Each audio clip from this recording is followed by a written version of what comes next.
తెలంగాణ కాంగ్రెస్ వ్యవహారాల ఇన్ఛార్జ్ మాణిక్యం ఠాకూర్ పదవికి రోజులు దగ్గర పడ్డట్టేనా? ఆయన బాధ్యతలు చేపట్టిన నాటి నుంచి పార్టీలో అన్ని వైఫల్యాలే అన్న సంకేతాలు అధిష్టానానికి చేరాయా? సీనియర్ల అసంతృప్తిని మాణిక్యం లైట్ తీసుకోవడమే అందుకు కారణమా?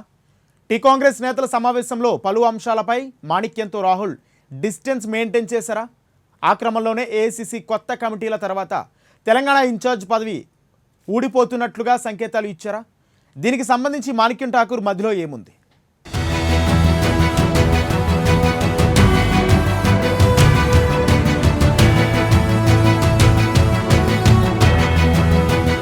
దేశవ్యాప్తంగా వరుస ఓటములు, అంతర్గత కుమ్ములాటలతో తీవ్ర ఇబ్బందులు పడుతున్న కాంగ్రెస్ ప్రక్షాళన దిశగా అడుగులు వేస్తోంది. దీంతో వరుస భేటీలతో సోనియా, రాహుల్లు తెలంగాణపై ఫోకస్ పెట్టారు. అందులో భాగంగా తెలంగాణ విషయంలో మాణిక్య ఠాకూర్కి పూర్తి స్వేచ్ఛనిచ్చిన రాహుల్ ఇప్పుడు ఆయన్ని దూరం పెడుతూ వస్తున్నారట. తెలంగాణ కాంగ్రెస్కి మాణిక్యం ఠాకూర్ ఇన్ఛార్జిగా వచ్చినప్పటి నుండి అన్నీ వైఫల్యాలే ఎదురవుతున్నాయన్న ముద్ర పడింది. పీసీసీ అధ్యక్షుడి ఎంపిక విషయంలో ఏకపక్షంగా వ్యవహరించారని సీనియర్లు ఠాకూర్పై బహిరంగంగానే విమర్శలు చేశారు.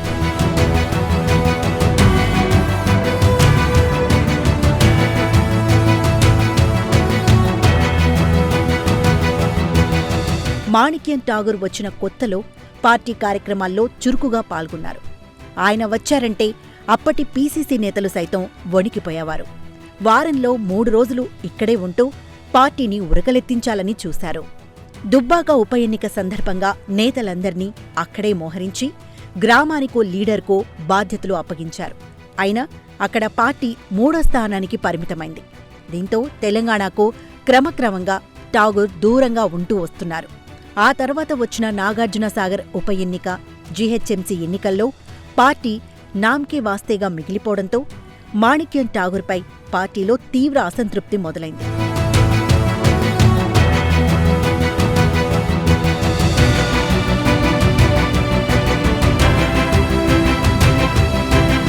ఇక హుజూరాబాద్ ఎన్నికల్లో ఘోర ఓటమితో ఆయనపై అధిష్టానానికి ఫిర్యాదులు ప్రారంభమయ్యాయి.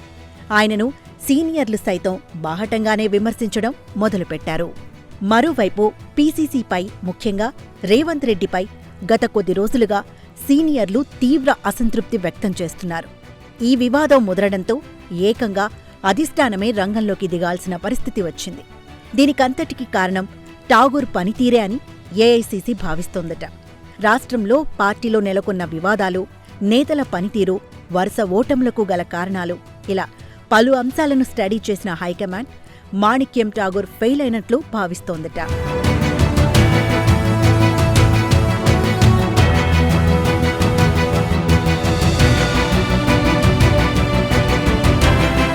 రాష్ట్ర కాంగ్రెస్లో విభేదాలు ముదురుతుంటే రేవంత్తో ఠాకూర్ సన్నిహితంగా ఉండటం, రేవంత్కి అనుకూలంగా నివేదిక ఇవ్వడం, ఎవరైనా అధిష్టానానికి ఫిర్యాదులు చేసినప్పుడు ఆ సమాచారాన్ని ఠాకూర్ పీసీసీకి చేరవేయడం వంటివి హైకమాండ్ దృష్టికి వచ్చాయట.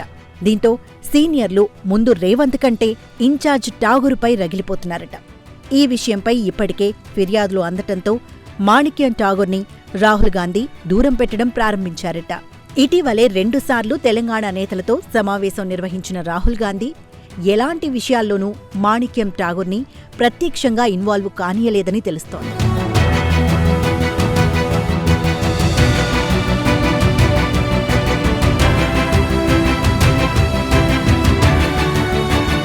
సీనియర్లు ఏమైనా ఫిర్యాదులు ఉంటే ప్రధాన కార్యదర్శి కేసీ వేణుగోపాల్ దృష్టికి తీసుకెళ్లాలని, అక్కడ సమస్య పరిష్కారం కాకపోతే తన వద్దకు తీసుకురావాలని రాష్ట్ర నేతలకు రాహుల్ గాంధీ చెప్పడంతో ఇక ఇన్ఛార్జ్ మార్పు ఖాయమని గాంధీభవన్ వర్గాలు భావిస్తున్నాయి. తెలంగాణలో ఇన్ఛార్జ్ పనితీరు, రాష్ట్ర పార్టీపై నివేదిక ఇవ్వడానికి మాజీ ముఖ్యమంత్రి లేదా మాజీ కేంద్ర మంత్రుల్లో ఒకరిని అబ్జర్వర్గా నియమించడానికి ఏఐసీసీ ప్లాన్ చేస్తోందట.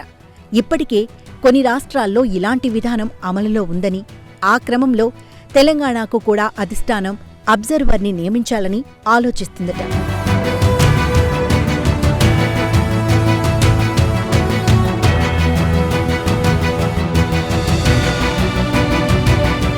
దాంతోపాటు ఏఐసీసీ కొత్త కమిటీలు త్వరలోనే ఏర్పడనుండటంతో ఆ తర్వాత మాణిక్యం ఠాగూర్ పదవి మూడుతుందని కొంతమంది నేతలు గుసగుసలాడుతున్నారు.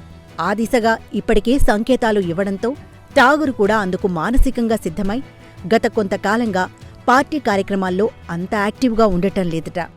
సంక్షోభంలో ఉన్న తెలంగాణ కాంగ్రెస్ను సంస్కరించడానికి ఠాగూర్ని తీసుకొచ్చి అధికార దిశగా అడుగులు వేద్దామనుకున్న అధిష్టానం అది రివర్స్ కావడంతో మరో కొత్త దూతను వెతికే పనిలో పడిందట. మరి కొత్త ఇన్ఛార్జ్ వస్తే కాంగ్రెస్ భవిష్యత్తు ఎలా మారుతుందో చూడాలి.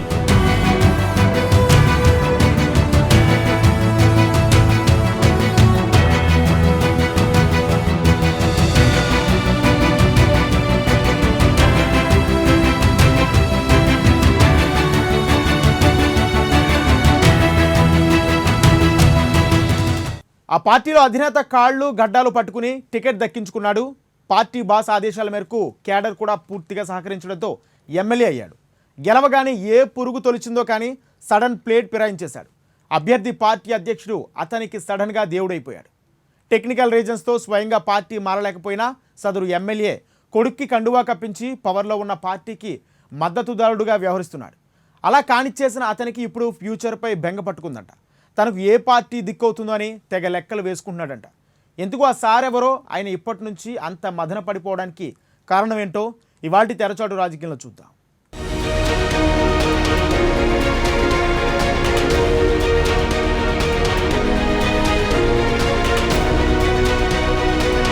ఆంధ్రప్రదేశ్లో గణనీయమైన ఓట్లు సంపాదించిన జనసేన పార్టీ పోల్ మేనేజ్మెంట్లో విఫలమై ఆ స్థాయిలో సీట్లు దక్కించుకోలేకపోయింది. గత ఎన్నికల్లో జనసేన నుంచి గెలిచిన ఏకైక ఎమ్మెల్యే రాపాక వరప్రసాద్. జన సైనికుల కష్టంతో రాజోలు నుంచి ఎమ్మెల్యేగా గెలిచిన రాపాక గెలవగానే పార్టీకి హ్యాండ్ ఇచ్చేశారు. గెలిచిన తర్వాత పాల్గొన్న మొదటి అసెంబ్లీ సమావేశంలోనే జగన్కి జై కొట్టేశారు. అంతేనా, ముఖ్యమంత్రిని ఏకంగా దేవుణ్ణి చేసేశారు. వైసీపీ ఎమ్మెల్యేలే ఆశ్చర్యపోయే రేంజ్లో జగన్ని పొగడ్తలతో ముంచెత్తారు. అలా పెద్దగా కష్టపడకుండానే తన కొడుక్కి వైసీపీ కండువా కప్పించేశారు.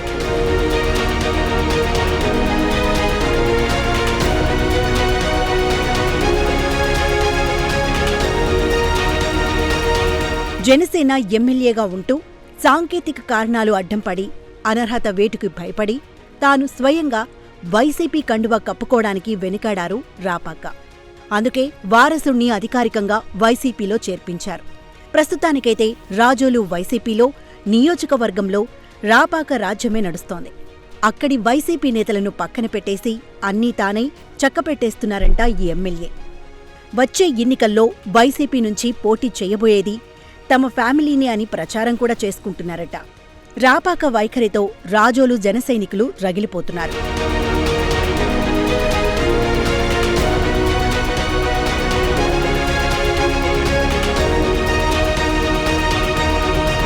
అక్కడ రాపాక రెండోసారి నిలబడితే ఖచ్చితంగా ఓడించడానికి ఇప్పటి నుంచే గ్రౌండ్ వర్క్ కూడా స్టార్ట్ చేశారు.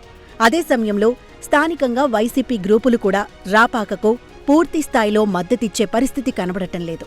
దాంతో రాపాక కూడా వచ్చే ఎన్నికల్లో వైసీపీ నుంచి తానే స్వయంగా పోటీ చేయాలని భావించడం లేదట.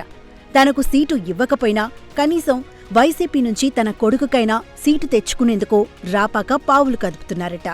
అందుకే ఆయన నియోజకవర్గంలో వైసీపీ క్యాడర్కు దగ్గరయ్యే ప్రయత్నం చేస్తున్నారట. అక్కడక్కడ అసమ్మతి ఉన్నప్పటికీ కొడుకు కోసం ఇప్పట్నుంచే తెగ కష్టపడుతున్నారట. అయితే జగన్ మనసులో ఏముందనేది రాపాకకు అంతు చిక్కడం లేదు.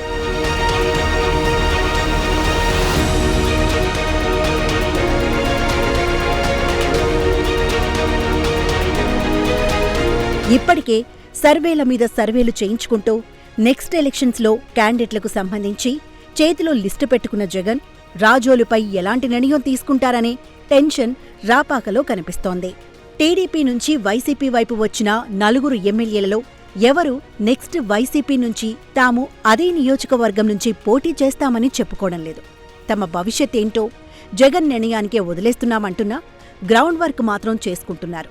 ఆ 4 విషయం పక్కన పెడితే రాపాకకు స్థానికంగా పెద్ద పట్టు లేదని చెప్పాలి. 2019లో కూడా గట్టి పోటీలో జనసైనికుల చలవతో గట్టెక్కారు రాపాక. అయితే ఈసారి కూడా ఆయనకు టికెట్ కావాలి, కానీ ఎవరిస్తారనేదే ప్రశ్నగా మారింది.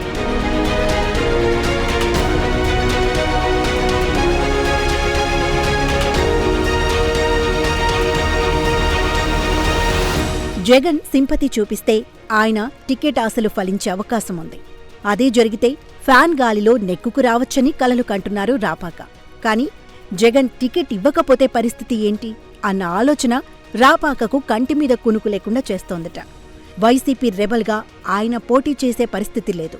అలాగని ఒకసారి హ్యాండ్ ఇచ్చి వెళ్లిన రాపాకను జనసేన మరోసారి నమ్మే పరిస్థితి కనిపించదు. టీడీపీలోకి వెళ్లాలని ప్రయత్నించినా జనసేనతో టీడీపీ పొత్తు పెట్టుకుంటే రాపాకకు భంగపాటు తప్పదు. ఇక మిగిలింది బీజేపీ. ఏపీలో ఆ పార్టీలో చేరితే ఎంత ఉపయోగముంటుందో రాపాకకు తెలియంది కాదు. అందుకే ఆ సాహసం చేయరంటున్నారు.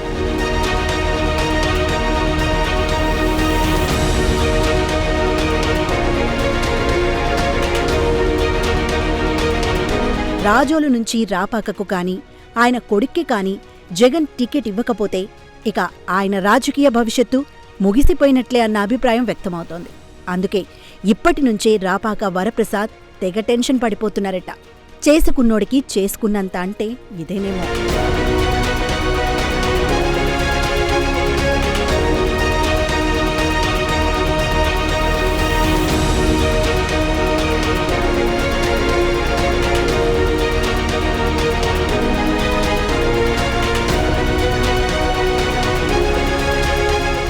ధాన్యం కొనుగోలు వ్యవహారంపై వరి పోరు అంటూ కేంద్రంపై యుద్ధం ప్రకటించారు కేసీఆర్.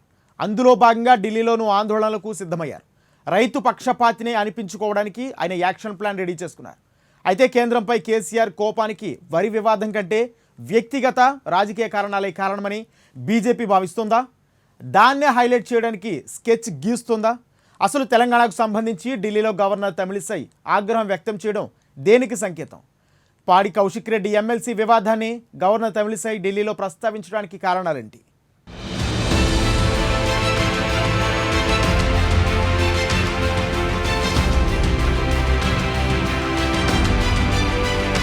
వరిపోరును ఉధృతం చేసేందుకు సీఎం కేసీఆర్ హస్తినలో మకాం వేసిన సమయంలోనే తెలంగాణ బీజేపీ అధ్యక్షుడు బండి సంజయ్ కేంద్ర పెద్దలను కలిసి వెళ్లారు.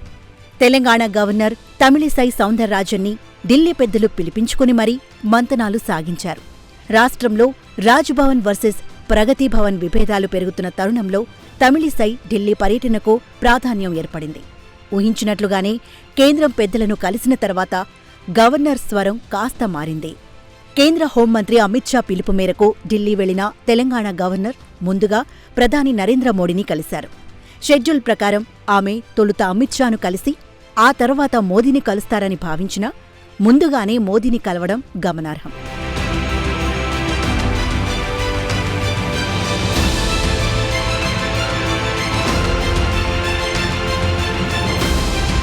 రాష్ట్రంలో తాజా రాజకీయ పరిణామాలను ఈ సందర్భంగా ప్రధానికి ఆమె వివరించినట్లు తెలుస్తోంది.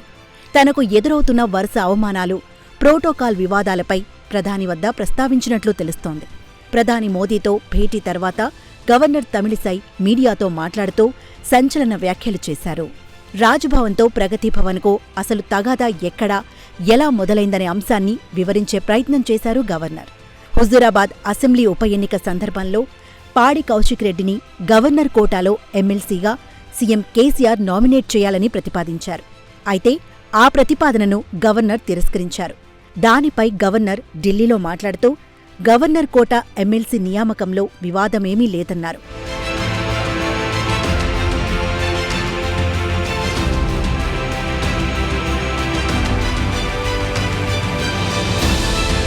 సేవారంగం నుంచి ప్రభుత్వం ఒక పేరును తనకు ప్రతిపాదించిందని, అయితే అసలా వ్యక్తి ఎలాంటి సేవ చేయలేదన్న సమాచారం అందడంతో అదే అభిప్రాయాన్ని ప్రభుత్వానికి తెలియచేశానని తమిళిసై అన్నారు.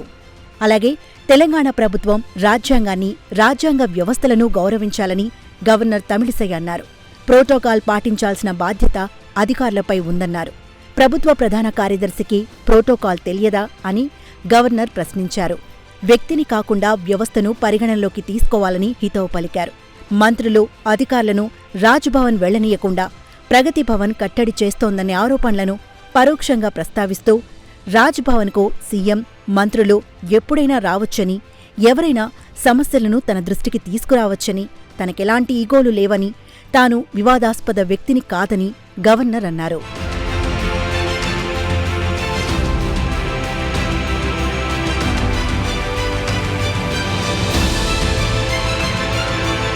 ఇక కేంద్ర హోంశాఖ మంత్రి అమిత్ షాను కలిసిన తర్వాత ఆమె మీడియాతో మాట్లాడుతూ రాజ్భవన్కు ఏ పార్టీతో సంబంధం ఉండదన్నారు.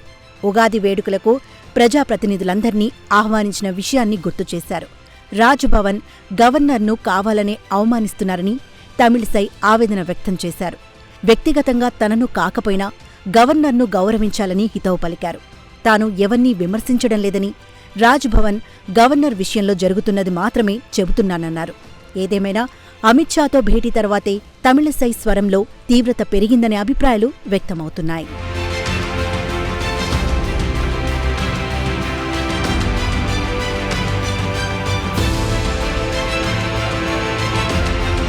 వచ్చే ఎన్నికల నాటికి దేశ, తెలంగాణ రాజకీయ పరిస్థితులు ఎలా ఉంటాయో తెలియదు కానీ సీఎం కేసీఆర్ మాత్రం కేంద్రంతో పోరాటం చేస్తూనే ఉన్నారు. ఆ మధ్య జరిగిన 5 రాష్ట్రాల ఎన్నికల్లో 4 రాష్ట్రాల్లో బీజేపీ గెలిచిన తర్వాత కూడా కేసీఆర్ వెనక్కి తగ్గడం లేదు. వరి సేకరణ వివాదాన్ని భుజానికెత్తుకొని కేంద్రం మీద, వ్యక్తిగతంగా ప్రధాని మోడీ మీద విరుచుకుపడుతున్నారు. మంత్రులతో, నాయకులతో పోరాటాలు చేయిస్తున్నారు. ప్రధాని మీద కోపంతో రాష్ట్ర గవర్నర్ తమిళిసై విషయంలో కూడా ప్రోటోకాల్ పక్కన పెట్టి పలు సందర్భాల్లో అవమానించారు.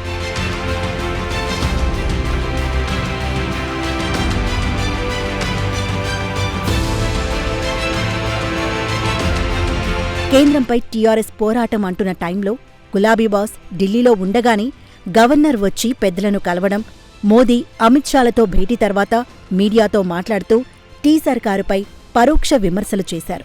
ఇదంతా చూస్తుంటే కేసీఆర్ విషయంలో కేంద్రం గేరు మార్చిందనే అభిప్రాయం వ్యక్తమవుతోంది.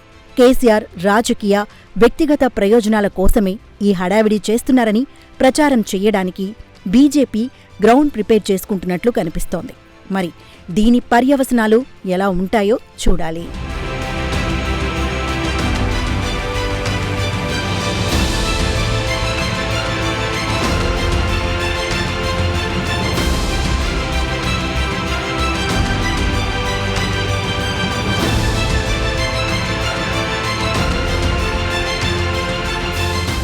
ఉమ్మడి వరంగల్ జిల్లాలో టీఆర్ఎస్ చేపట్టిన రైతు నిరసన దీక్షల్లో నేతల మధ్య ఆధిపత్య పోరు మరోసారి బహిర్గతమైంది. గ్రూప్ రాజకీయాలతో నేతల మధ్య పొరపచ్చులు పెరిగిపోతున్నాయి. ఆధిపత్య పోరులో ఎవరికి వారే యమునా తీరే అన్న చందంగా మారింది పరిస్థితి. ఒకరికొకరు ఎత్తుగళ్లు వేస్తూ తమ పార్టీకి ఇబ్బందిగా మారుతున్నారు. వరంగల్, మహబూబ్ నగర్ సభల్లో వర్గ విభేదాలు రచ్చకెక్కడం పార్టీ పెద్దలకు తలనొప్పిగా మారిందంట.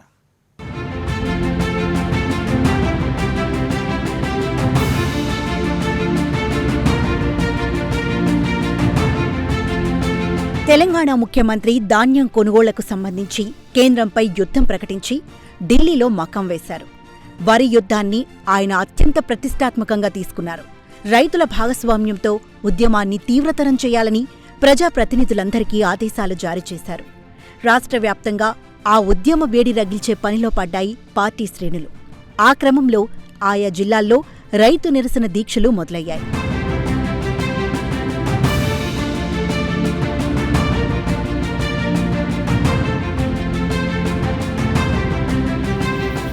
అయితే వివిధ జిల్లాల్లో రైతు నిరసన దీక్షల సందర్భంగా నేతల మధ్య ఆధిపత్య పోరు బహిర్గతమవుతోంది. వరంగల్ సభలో ఎమ్మెల్యే నన్నపనేని నరేందర్ నిరసన వ్యక్తపరిస్తే, మహబూబాబాద్లో రెడ్యా నాయక్ తన అసహనాన్ని ప్రదర్శించారు. వరంగల్ జిల్లాలోని ఓ సిటీ గ్రౌండ్లో నిర్వహించిన జిల్లా స్థాయి నిరసన సభకు మంత్రి దయాకర్ రావు, ఎమ్మెల్యేలు ఆరూరి రమేష్, పెద్ది సుదర్శన్ రెడ్డి, చల్లా ధర్మారెడ్డి హాజరయ్యారు.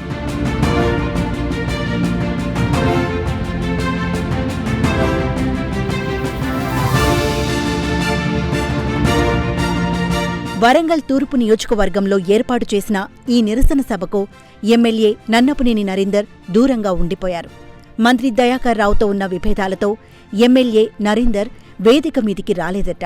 దయాకర్ రావు సోదరుడు ప్రదీప్ రావు తూర్పు నియోజకవర్గంపై దృష్టి సారిస్తుండడమే విభేదాలకు కారణమంట.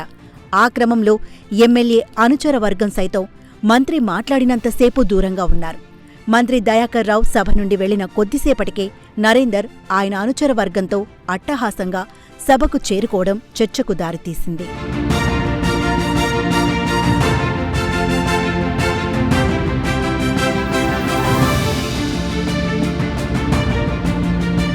ఇప్పటికే మాజీ రాజ్యసభ సభ్యురాలు, ప్రస్తుత వరంగల్ మేయర్ గుండు సుధారాణి, ఎమ్మెల్యే నన్నపనేని నరేందర్ మధ్య అభిప్రాయ భేదాలు ఉన్నాయి. దీంతో ఎవరికి వారే రాజకీయాలు చేస్తున్నారు. ఒకరిపై మరొకరు దుమ్మెత్తి పోసుకుంటూ అధికార పార్టీకి సమస్యలు తెచ్చిపెడుతున్నారు. ఎమ్మెల్యే అనుచరులైన కార్పొరేటర్లకు మేయర్ పనులు ఇవ్వడం లేదని బహిరంగంగా ఆరోపిస్తోంది నరేందర్ వర్గం. అంతేకాదు, వారి ప్రాంతాల్లో ప్రారంభోత్సవాలు ఉన్నా సమాచారం ఇవ్వడం లేదట.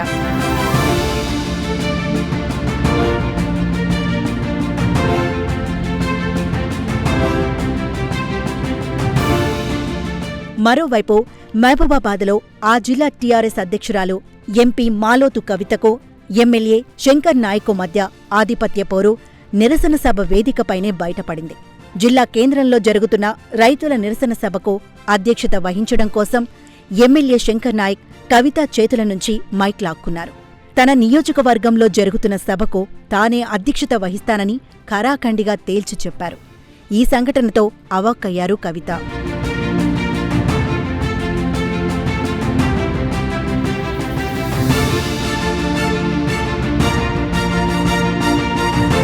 మరోవైపు మంత్రి సత్యవతి రాథోడ్ మాట్లాడేటప్పుడు ఎంపీ కవిత పేరు ప్రస్తావించాలని ఎమ్మెల్యే రెడ్డా నాయక్ సూచించడంతో ఆమె వెటకారంగా అందరూ సూచిస్తున్నారు కాబట్టి చెబుతున్నా అంటూ కవిత పేరు ఉచ్చరించారు. ఇలా వర్గ విభేదాలు నిరసన వేదిక సాక్షిగా బహిర్గతమవుతుండడం చర్చనీయాంశంగా మారుతోంది.